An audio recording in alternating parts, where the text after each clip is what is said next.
Hello and welcome to the podcast version for the video that investigates or analyzes and just kind of like generally ponders over the disappearances, possibly related, possibly not, for Melissa Casias, Jacob Pritchard, Carl Grillmair and Monica Reza. Now, Jacob Pritchard, I'll start by saying I think that this was just a tragic case. I think I'll open with that. It's only features 2 minutes in this, but I think that's open and shut. But the other ones do offer some interesting points. And this podcast goes into a bit more depth, quite a bit more depth than what even the videos combined do. I do go off on a tangent on one bit with Van Cleve's research, because he researched essentially with Carl Grillmair, and I just find that quite interesting. But yeah, hopefully you enjoy this, and like and subscribe and comment. All the comments are welcome. Enjoy, thank you. So, all the news of Neil McCasland. Major General Neil McCasland has brought other things to our attention about the disappearances of people, possibly in relation to him and his research and various things within the community, astrophysicists and such forth. So this was brought to my attention, the main bulk, the list of names, by, let me see now, Hazy J on the UFOs Reddit page. So big shout out, to the page. I like the UFOs Reddit page, and ACJ, brilliant for bringing it to my attention. So here's a short list of them, the people. To start with, we've got Melissa Casias, 53 years old, admin assistant at Los Alamos National Laboratory, missing June 26th, 2025. So approximately 6:15, Melissa dropped her husband off at the shared workplace of the LANL. She reportedly returned home shortly after, claiming she had forgotten her employee badge, though speculative. Her husband apparently noted seeing her use it that morning. Her husband is a Superintendent 3 at Los Alamos. Not obviously, it's a research base. We don't know. We can't go to the ins and outs. It is quite high up in high security clearance as far as I can gather. So in the morning, she sent an unusual email to her supervisor citing an issue with the daughter as the reason why she would be late or working from home. Approximately 1300 hours, Melissa was captured on surveillance video dropping off lunch for her daughter at a cafe in the John Donne shops in downtown Teos. So I've got a map up here, as you can see. You probably clocked the map. That's the Ranchos de Teos. That's her area where they lived approximately. Obviously, that's just pinpointed there. I don't know the exact address, but as a rough estimate, that's the central point there. And the shops are up there. So it's about 3.7 miles away. This might be tricky for the podcast listeners, but the data's on the video, and it's not totally. You don't need to see all the videos to grasp the data. So then, approximately 14:15, with the last confirmed sighting of Melissa, was walking alone southbound on State Road 518 in Talpa. So again, here's the map. Here's the region of where her house approximately was. So we can see there, this is where I've pinpointed the camera footage to, about this location. I'm fairly accurate. I'm fairly certain it'll be about here. There's a facility here you can see at the side of the road, which I'm assuming is the facility from the video camera footage. Because I checked the company that provided the footage, everything like that. They have different sort of sub workplaces and stuff like that. So when you take into consideration also, they state that later on we'll find that her clothes were found abandoned by the highway about 15 minutes drive. That also correlates with 15 minutes down the road to where her clothes were. So this is the route here. You can see that. So things to note of a disappearance. 15:30 approximately. When her daughter returned home that afternoon, she found the house locked, but discovered several of Melissa's personal items left behind, which the family calls highly uncharacteristic. Her devices were wiped. Both her personal and work cell phones were found at the residence, but they had been factory reset. Personal belongings, her car, keys, wallet, purse, and ID were all still at the house. So according to reports, she used a car to drop her daughter off and run errands that morning. So what must have happened between that time? Her car was found on the drive in Ranchos de Teos. The 518 runs in this district, as we can see on the map here. Rochester Stairs, that's the 518. The physical evidence, investigators later reported finding muddy boots and blood in the bedroom, as well as a pile of abandoned clothing on the roadside near where she was last seen. And that's the pin marker there, you can see. So why were her clothes abandoned on the roadside? Question one. It seems she must have walked down that road or something. I don't know. But then how did she get so far down in that time? Because it's a 16-minute drive, which equates to a bit of walking time, really. You probably, average person, like Google Maps would probably put that as about 3 hours or something. So it doesn't, when you think about the last known sighting, returning home, everything like that, is quite strange.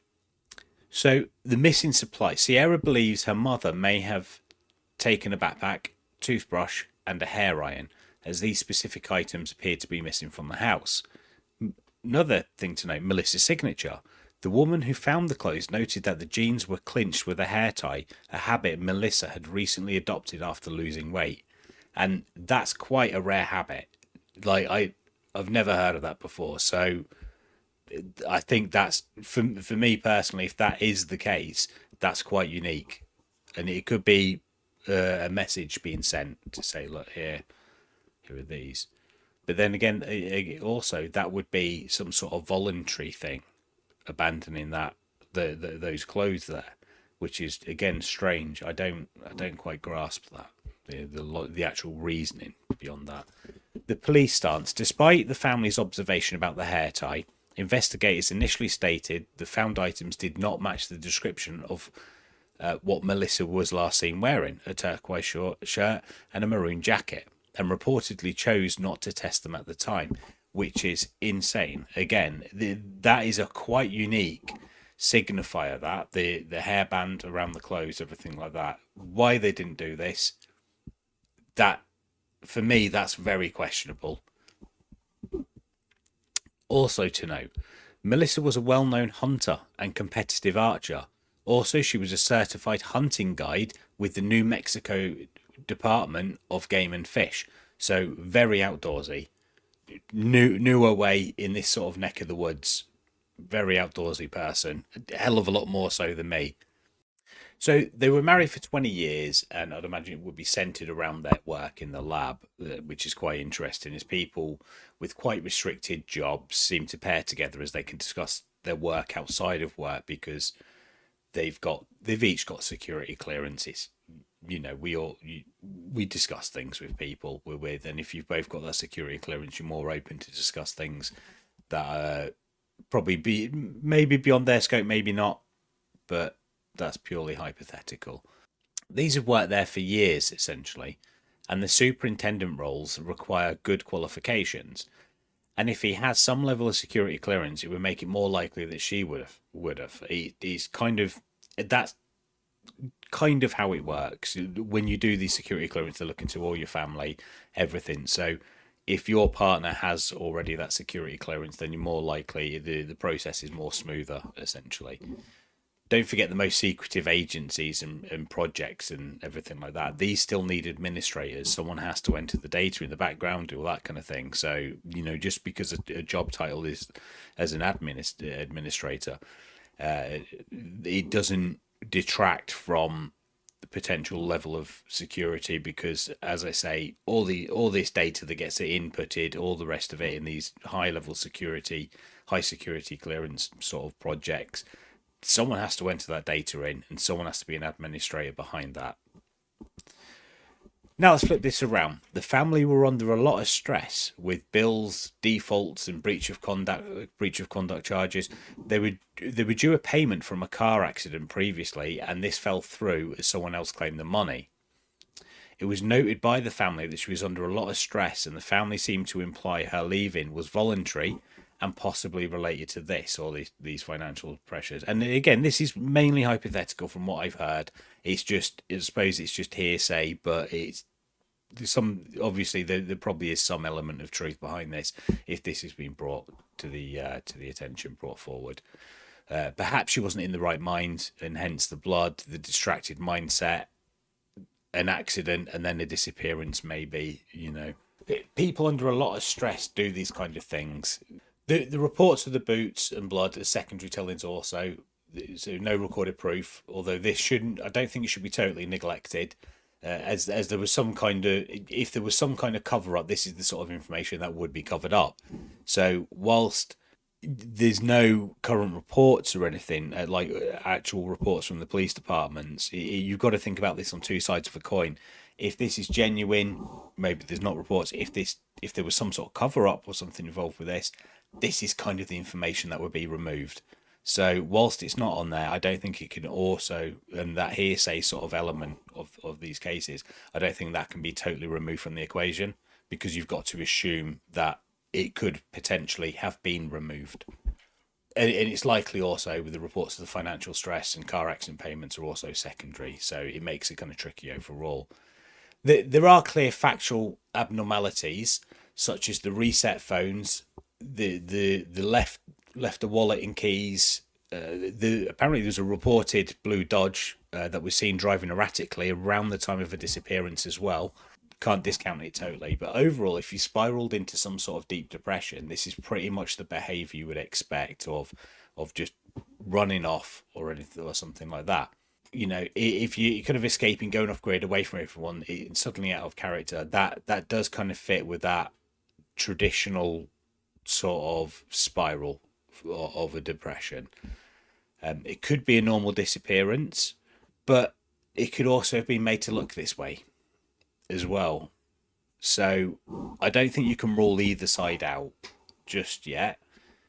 I think looking at other cases, if some other cases seem in this list, if some other cases seem strange, then I think you can then go back and retrospectively look at other ones and think, well, if that one's strange, why wouldn't these be, if there's a link between them? I mean, I'm sure we all hope she's alive and well and comes back soon and everything's fine and there's a reasonable explanation for all this. Okay, so the next one is Jacob Pritchard. October 25th, 2025. He unalived his wife Jamie and his co-worker, First Lieutenant Jamie Gustitus, then himself. And sadly, this has left 3 children without both parents and all the families that have left behind from this incident as well. This is quite sad, this one. I'll give a rough bit of detail on the timeline.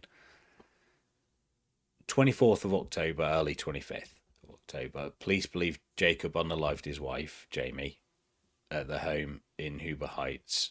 You can find all the information about that. He placed her body in the trunk of the vehicle.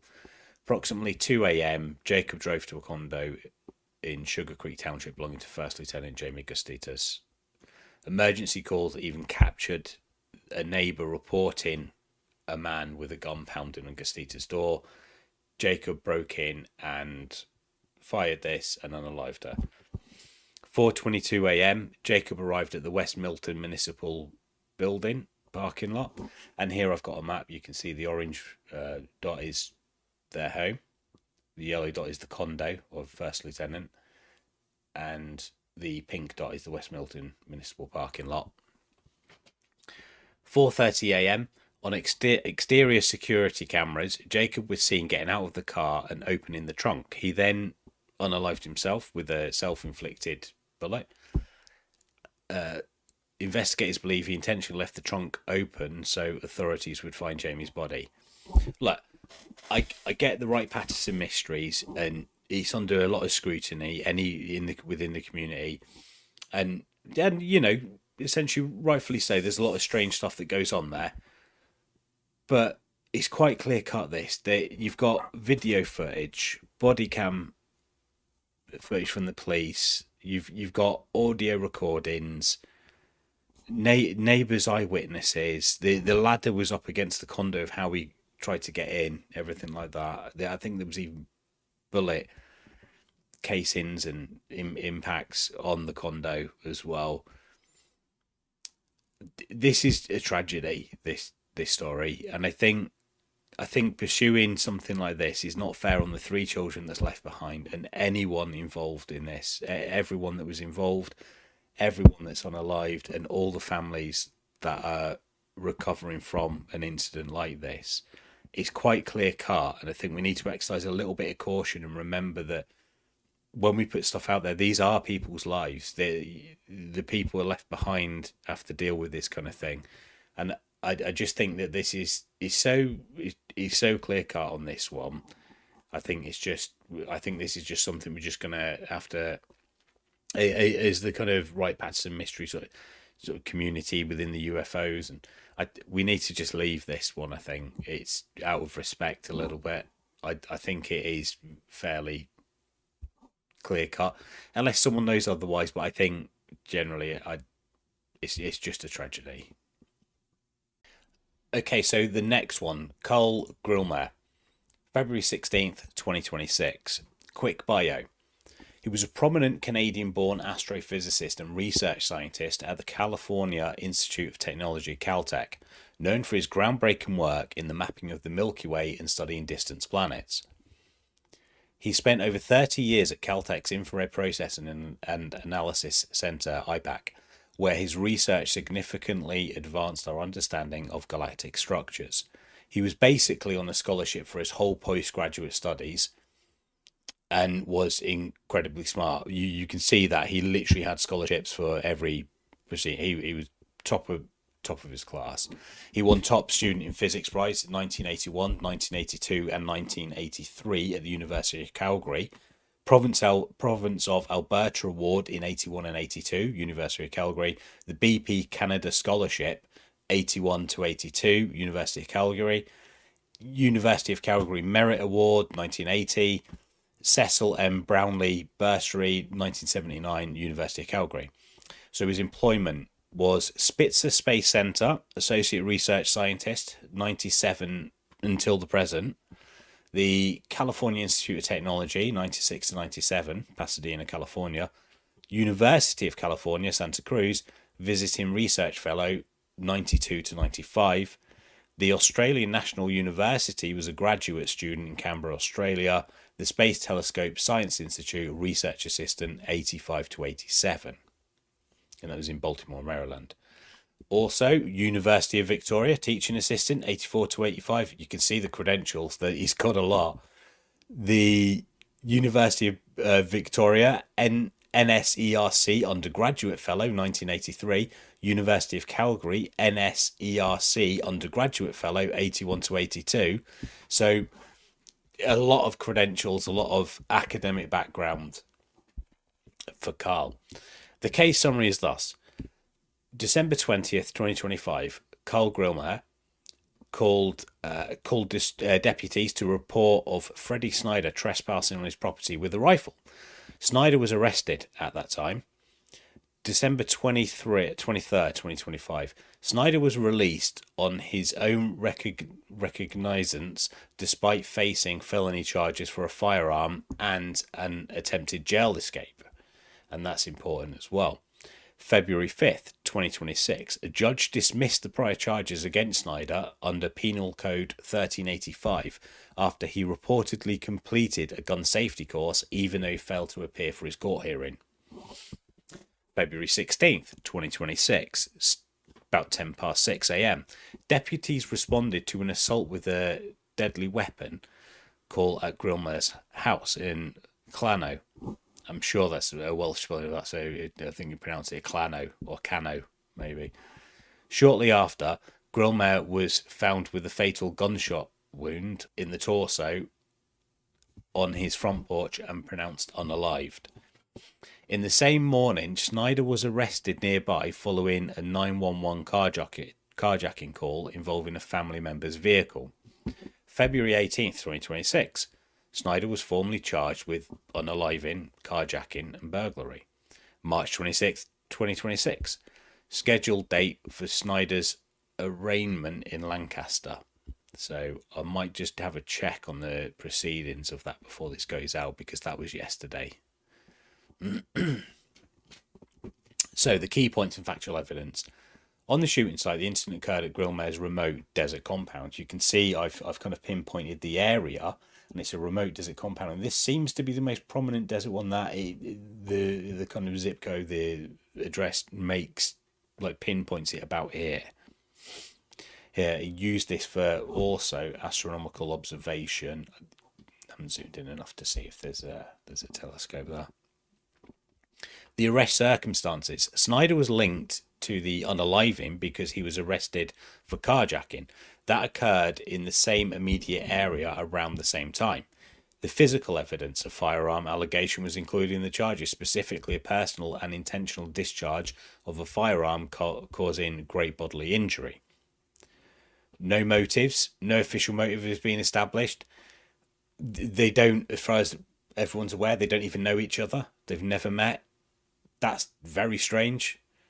So, I mean, apart from the trespassing incident that was previous before that, I mean, he had a weapon with him then, and you can only assume that he was going to do then what he done later on, and to do that and then go back to that seems very premeditated, considering there's no relationship else that they have. Very strange. Burglary charge. The current burglary charge stems from the December 2025 trespassing incident at Grillmair's residence. So obviously they kind of escalate that to a burglary charge, but again, released. So there's no apparent connection between the two. No one could find this. These guys didn't know each other, essentially. Then you have an incident whereby the Snyder chap, he was trespassing with a rifle. Again, he was, I think we all kind of roughly know he was probably going to do what he done later, as I stated. He was released no problem, even though he failed to attend the court hearing, which apparently, as well, I looked up this, is PC 853.7, essentially a bench warrant to be arrested. Also, as the original incident was a felony, this means the failure can be charged, the failure to turn up to court can be charged as a felony itself, which is a £5,000 fine and up to 3 years in prison. So this is a felony PC 1320.5. Again, these are a list of felonies that he's committing and nothing's been done about this. Despite also the attempted jail escape, which in California an attempted jail escape while held on a potential felony charge is itself a felony under Penal Code 4532B. And assuming the best case scenario of without force or violence, this still results in imprisonment for 16 months, 2 years or 3 years in state prison. All these were dropped, by the way, by the judge. I probably shouldn't give the judge name, but they were dropped. I'm sure you can find it. They were dropped by the judge who was appointed in the August of 2025, so 4 months prior to this incident. Now, Snyder also had no previous convictions, so, you know, if someone's some sort of drug addict or something, going stealing drugs, I mean, it can happen to anyone at any stage in their life, but to escalate to that straight, because you've got to think that trespassing charge, he was probably going to do the same then, we can assume, as a hypothetical, then to do that out of nowhere with no other charges against them, just randomly. There's no reports of him being a drug user or anything like that either. So that's very strange. Like, you would assume if someone was going to that extent, then they might have some prior history, or at least some build up to that. So a few things also that stand out about Grillmair and his publications for his research. So I looked through all these, and number 37, it was listed on the Caltech website. Small nuclear-powered hot air balloons for the exploration of the deep atmosphere of Uranus and Neptune, 2001. This was written with J. Van Cleve and obviously Carl Grillmair. It was on the Forum of Innovative Approaches to Outer Planetary Exploration, 2001 to 2020. And this was in Houston, Texas, abstract number 4107. Now, a note here on J. Van Cleve. So, J. Van Cleve, he worked closely on several papers with Grillmair, and it seems like this paper was somewhat of a NASA brainstorming, essentially a NASA concept paper for future missions of Uranus and Neptune, which is Interesting enough that this was 2001, and they're exploring concept missions to Uranus and Neptune for exploration. So a bit more on Van Cleve. Geoffrey Van Cleve is an astronomical instrument scientist who worked on the Spitzer Space Telescope. Again, that's obviously where he worked with Grillmair, where infrared sensors are used to detect unknown heat sources. It is tracked near-Earth objects and faint moving objects. He worked on the Kepler mission, think Tabby star, KIC 846-2852, when Kepler detected extremely unusual dimming from the star. He worked on Deep Impact, where a projectile was fired into a comet, Tempel 1, possible unexpected plume characteristics, anomalous brightness, everything resulted from that. The New Horizons he worked on, a possible detection of unknown objects in the Kuiper Belt, anomalous trajectories of distant objects that's involved in. His role also included instrument design, flight operations, data calibration, detector characterization, mission science support. His publications mainly center around space mission instrumentation. Other examples of Van Cleve's and where Van Cleve appears: the Spitzer infrared spectrograph, stellar observations, mid-infrared spectroscopy, instrumentation papers, detection calibration studies, JWST, infrared detector technical references, Kepler exoplanet mission contributions. These are typically multi-author, instrumentation heavy mission team publications. So it's interesting, as McCasland's thesis, which we looked into earlier, also focused on large flexible spacecraft structures, sensor placement, actuator placement, vibration control, fault tolerant control systems, and large deployable space structures. This kind of works in conjunction with Van Cleve's research from McCasland as well. Their researches are, one builds on the other. Like, you can see a line basically. So from the abstract and everything, it discusses long-duration spacecraft missions. This is from McCasland's thesis. Sensor actuation placement to maintain controllability and observability, handling failures in space structures, and optimizing large-scale flexible systems. So the overlap with Van Cleve's is essentially the large flexible spacecraft structures. Van Cleve's career includes space telescope instrumentation, the Spitzer telescope hardware, Kepler instrumentation, JWST related detector systems. Again, ties in with McCasland's thesis. So if he's done this thesis, obviously anything he's gone on to produce afterwards, like, that's not being released, that it would build on that. You don't normally detract. You don't normally like do a 90 degrees 180 sort of thing, turn on your research, go in a different department unless you retrain for that. Generally speaking, your thesis is something that you would build on later life. He was obviously recruited to a position because of that thesis, or knew the knowledge of that. So later on, that's what he would highly likely carry forward working on. Large space telescopes like Hubble, Spitzer, James Webb Space Telescope are exactly the type of flexible structures studied in his thesis, McCasland's.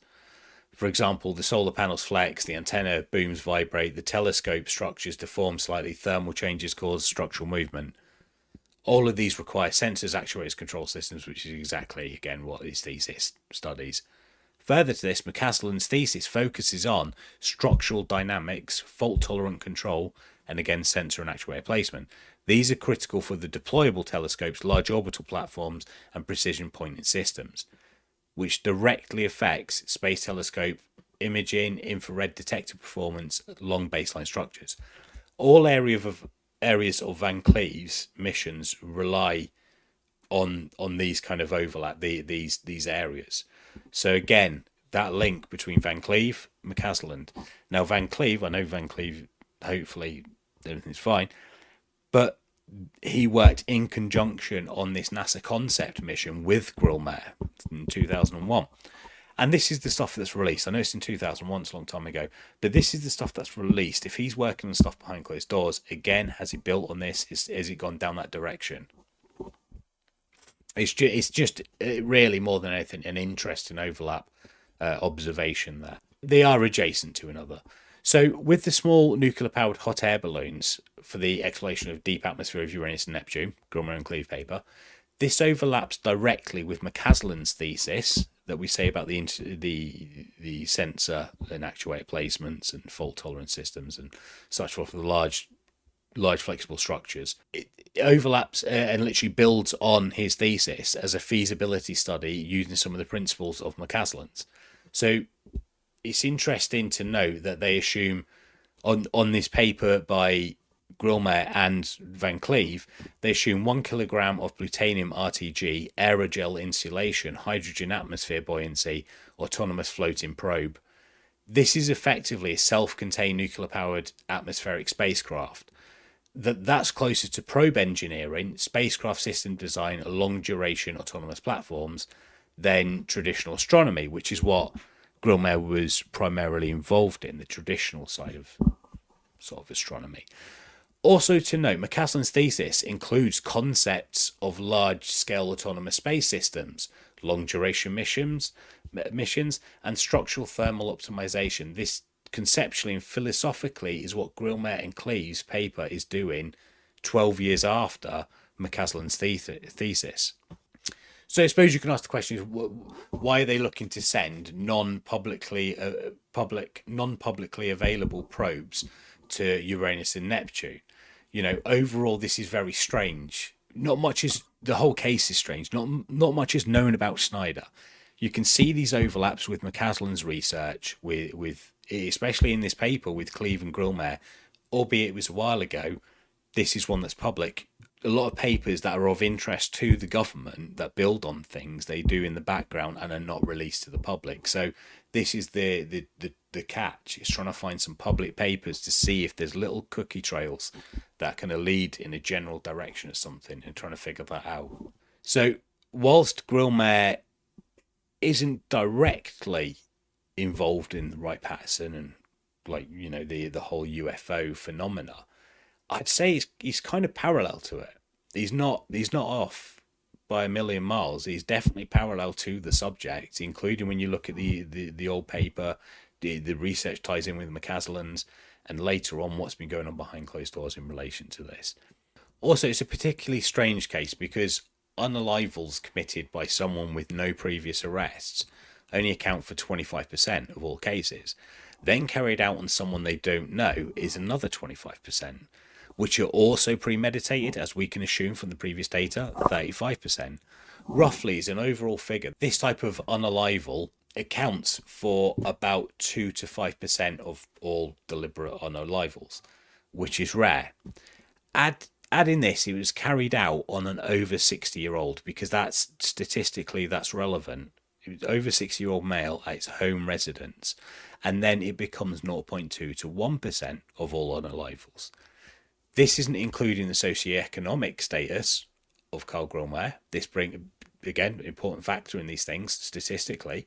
This brings it to 0.1 to 0.3% range. Incredibly rare that something like this would happen realistically. But then it's incredibly rare, the same as suspicious. You know, when does rarity start becoming suspicious circumstance? The age-old problem, just because something's rare, does it make it, you know, does it make it suspicious, or statistical anomaly, just falls into the range of normality? You know, the rare, but there is it's not zero, is it? It's not a 0% chance. Another interesting point, and this one I've got a map for as well, is whenever Snyder was initially arrested on the trespassing charge, he said he was on his way to the post office. There's no set address for him. It seems to be quite hard to kind of track down. I think he kind of moved between two towns by the looks of it. But I looked at a map of the post offices that he claimed he was on his way to a post office. And here you can see there's one there, and one there. Sorry for the guys on the podcast. But they're miles away, essentially. They're not... One of them is... Well, both of them are on the main road linking between the two places he supposedly lived. So that's not plausible. Why would you go the most awkward way to a postal service depot out of your way, because this one's at the bottom here, which is closer to Grillmair. Still miles off. I think it's about here. Grillmair's place is located around that way. So why would you go, if you live up here, why would you go to this one and not that one or that one? Or if you live there, why this one and why not that one with a direct route to it?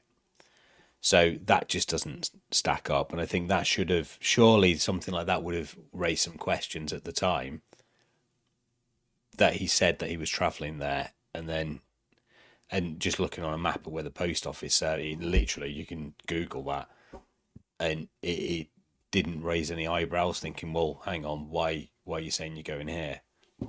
Just another interesting thing to know. So the next one is Monica Reza.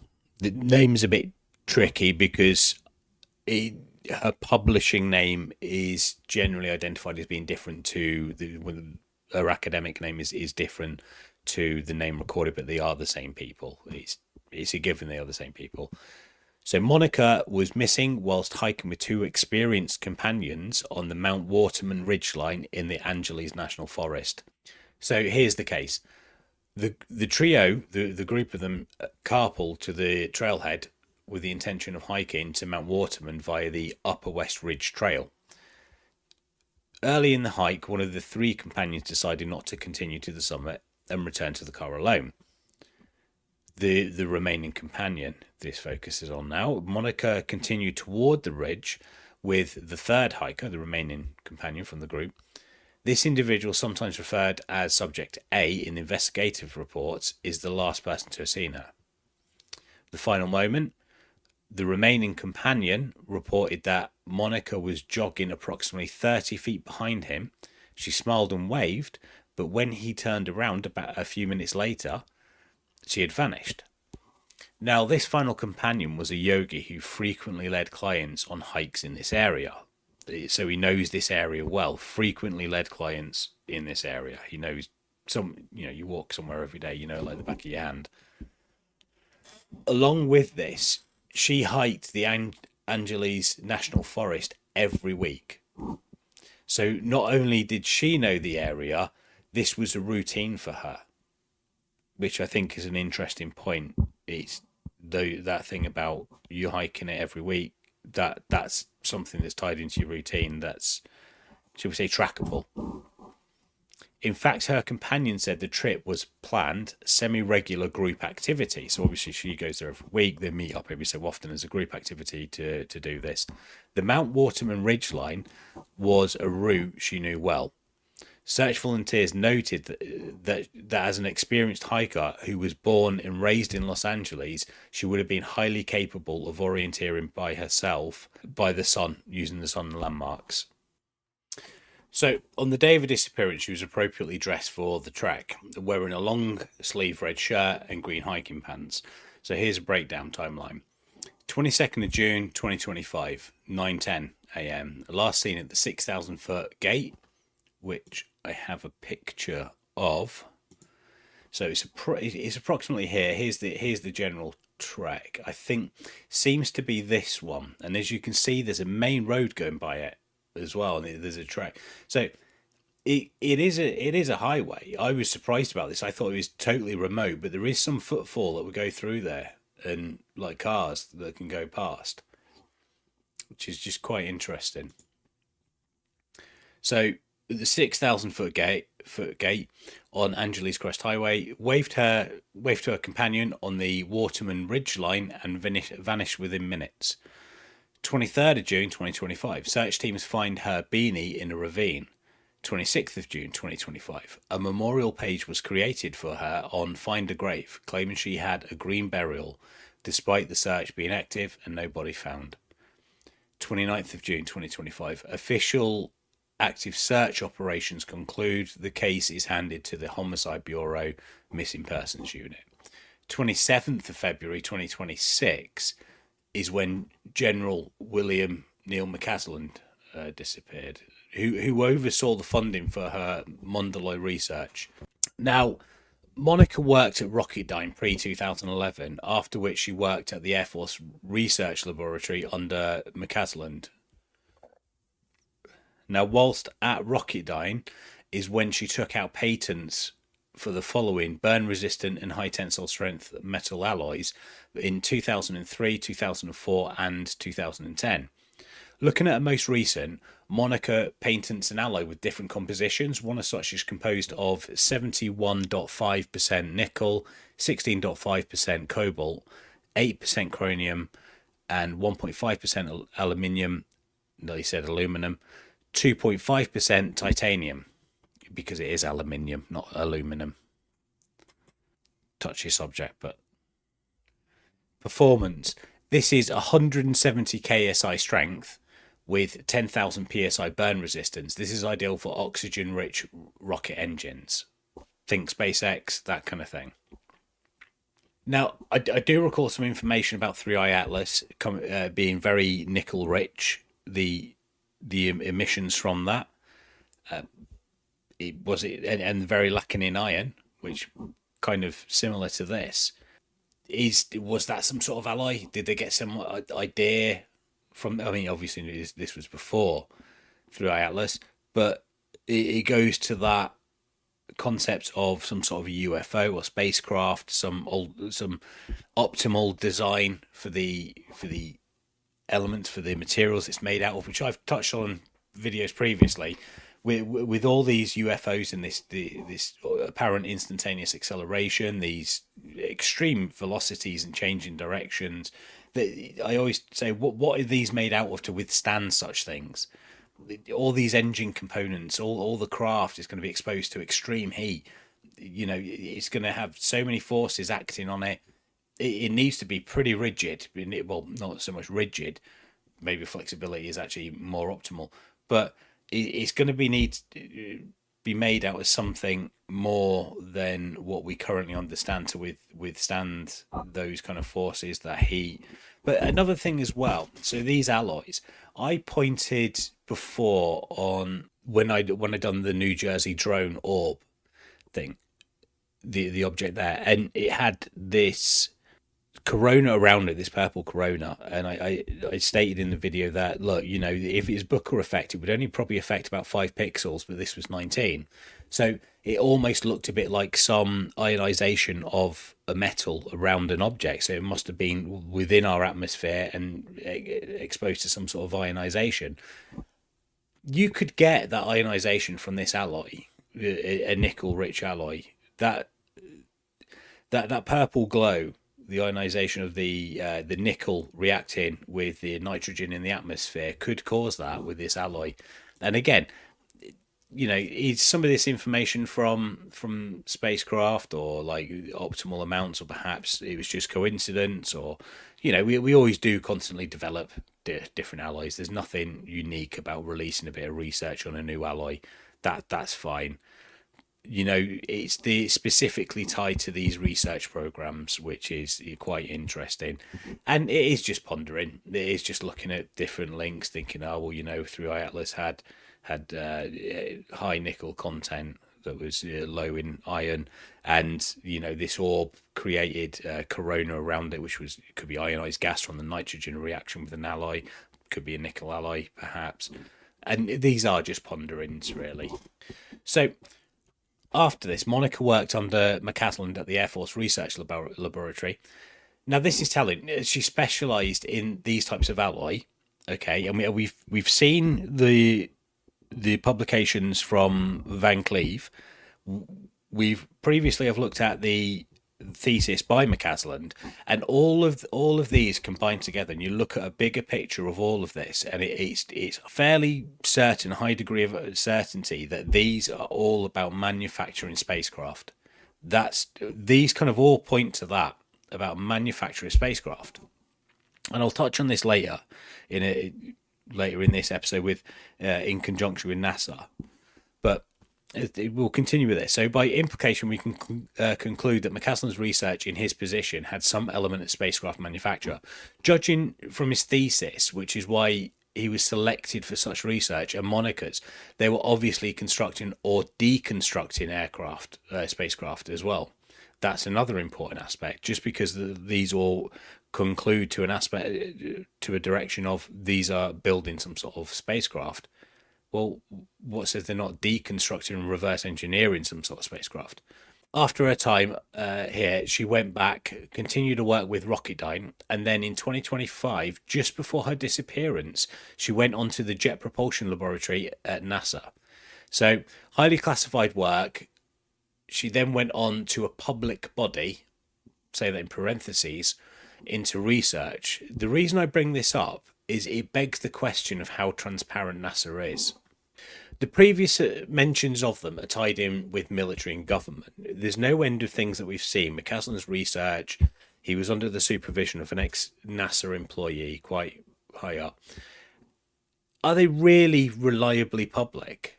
Because there seems to be a lot of people with high security clearance that then go on to work at NASA. I get the need for the security clearance there, but if it's a public body that's supposedly transparent, why are they having people work there with some of the highest level of security clearance and that have previously worked on military designs, military kind of spacecraft engineering?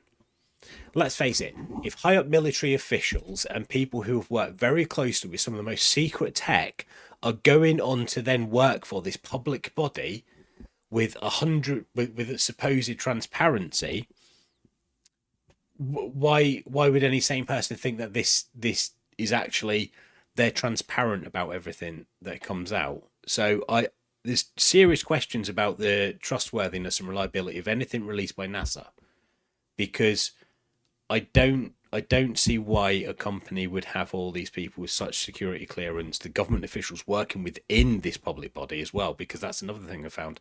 There's quite a few instances of people from the military working in conjunction with NASA, which you would expect, fair enough, but then that should, there should be some transparency about this from a public body. So I'm sure we know that certain non-government companies are ideal when it comes to government, when the government wants to maintain certain levels of secrecy, as they're not accountable and generally do not have to disclose information upon request. They don't have an oversight in the same manner as what the government does, and this is why they use a lot of black projects, because the certain freedom of information acts, this, all the disclosures in Congress hearings, whenever it's with private companies, for a start, you could put these offshore and all sorts in different like headquarters and things like that, so it comes under different laws, and you pick and choose where you want these to lie. So it's not subject to the same oversight as government. So if we then conclude the logical that NASA's research and data involves some classified details, which I don't see any other reason why it would, then their data becomes unreliable as a result. If it's a public body dealing with classified details, anything they release is unreliable because they're not releasing the full picture. Essentially, you can't trust what they release. From that's an implied logic, as you don't know the motive behind why they're releasing it, and this is the thing, you don't know the level of secrecy that's in the background working in conjunction with them when they work so closely with the highest level of security cleared members of the military and government. So for me, any release by NASA is met more with a question of why are they releasing this, as opposed to the actual content of what they're releasing, because the content's just what they want you to see. So why are they releasing that content would be the bigger question. She hadn't worked there long before disappearing. Also of note is McCasland, whilst retired, was working on Mandalay research as well, whilst he was retired, as well as some UFO disclosure aligned organisation, such as the Stars Academy, to the Stars Academy. So is this suspicious? Well, I'll give you some stats on disappearances. Most recent US missing persons numbers, 2024, 2023, that kind of thing, typically range between 500,000 and 600,000 people per year in the United States. Most missing people are found, around 70% are found within 48 to 72 hours. Only a small percentage remain long-term missing. So how many remain long-term missing? About 85,000 to 100,000 active missing persons cases remain open. These are the long-term unresolved cases. One more important point. adult women over 40 disappearing voluntarily and never returning is relatively uncommon. Statistically, based on missing 50 plus years old females who are never found, the odds are an estimated 500 to 1,500 women remain missing long term each year in the United States. So this equates to a roughly 1 in 30,000 to a 1 in 80,000 per year chance. When you think there is two cases of, like I should have looked into this actually for McCasland as well. There are two cases of women over 50 that worked in parallel with all this sort of research area, and that's an important point as well. They worked in parallel with this. Some directly in conjunction with McCasland. The odds that two female in the demographic that is least likely for this to occur to, along with the male victims, they are in a category which is incredibly rare. We looked at the statistics behind Grillmair. And then when you apply also these statistics to McCasland, disappearing, long-term missing, not found within 48, 72 hours, all the rest of it, there's a lot. This probability keeps reducing that this is just a statistical chance. At some point, you have to start saying, well, one case, fine. Two cases, incredibly unlikely for parallel things, but still it's within reason. 4 of these cases that I've kind of covered, I feel the Grillmair, Melissa Casias, Monica Reza, and McCasland. These, for me, these 4 cases signal that there could be something else going on here. The statistics behind it just make it incredibly improbable. So you've got these 4 cases. I think you kind of have to really conclude that these are suspicious. It's beyond that level of probability whereby, you know, so many coincidences add up. You've got to say, well, this is starting to look a little bit suspicious now. So coincidences can explain some things. And I know mathematicians will say that that's just the probability, though. You know, this is how it works. But we have to apply some human logic here, and not purely mathematical. It's more nuanced. And connect the dots that are presented to us. Again, whilst we can't say conclusively, and whilst these are statistical anomalies, can happen, is it truly realistic to expect these to happen in such a, especially when you start adding in things like these are the security clearance of the people involved and stuff like that? I mean, statistically and aligning with quantum mechanics, a ball could theoretically pass through a solid wall if all the atoms align, and it would not break any laws of physics, and it would be mathematically plausible. But if we witnessed this and recorded this, is this what we would go towards? Or would mathematicians and physicists say, well, this is a probability, but it's so small, something else must have happened here. Like, we need to investigate this. It is mathematically possible, but what else has gone on? So if it would apply in that scenario whereby you've got a low probability and they would accept something that is mathematically and theoretically possible, but yet, you know, we all know if that actually did happen, like, you know, physicists, mathematicians would say, well, we need to look into this because that, whilst it's possible, you know, there must be something else going on. If it applies there, then why would this same methodology not apply elsewhere, which has more nuanced? Why result to the something else must be going on conclusion in one scenario and not another? I get it. The odds are totally different, like totally different. It has to, you know, but nonetheless, the odds are still below a threshold of normality, of what would be an acceptable normal sort of threshold. When you account for all 4 of these cases, the odds of each individual one, and then add the security clearance factor on top of it, the positions within that, they're all in very similar industries and parallel to each other, some of them directly. You know, in conclusion to these, excluding the tragic case with Jamie, and Jacob, specifically to Melissa Casias, Carl Grillmair, Monica Reza, Neil McCasland, then yes, I do think there is a probability that they are linked and suspicious. And I'll give this, a 9. Actually, I think it's an above. I'd probably say about 8.5, but let's round it to a 9.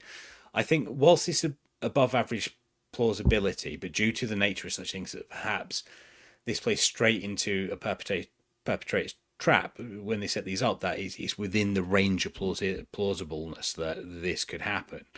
I just think there's a little bit too much in the background on this, and I feel that the 8.59 plausibility score reflects that this is reasonable and yet still demonstrates that there's something more behind this. I mean, sometimes you have to imply a human element to this and go with some sort of, not so much gut logic, but internal reasoning. And I think anyone who looks at this and says otherwise, and that's fine, it's all just statistics, and that it's probable that all these that's happened, that's fine. I would label them as naive, and I think sometimes people can seem a little bit naive when it comes to this. They get clouded by judgment, and I think to have an open mind means in both directions. Yes, I accept it could be a statistical probability that this would happen. Do I think that's the case? I don't know. Applying some sort of human logic to this, I think it's more unlikely if it was 1. Yeah, entirely possible. 2. Again, slightly moving that towards the plausibility of something else going on. 4, including a major general who worked directly with the other person, who all these people work in parallel with the research that's going on. Don't be naive. I try not to be naive here. I think there is something.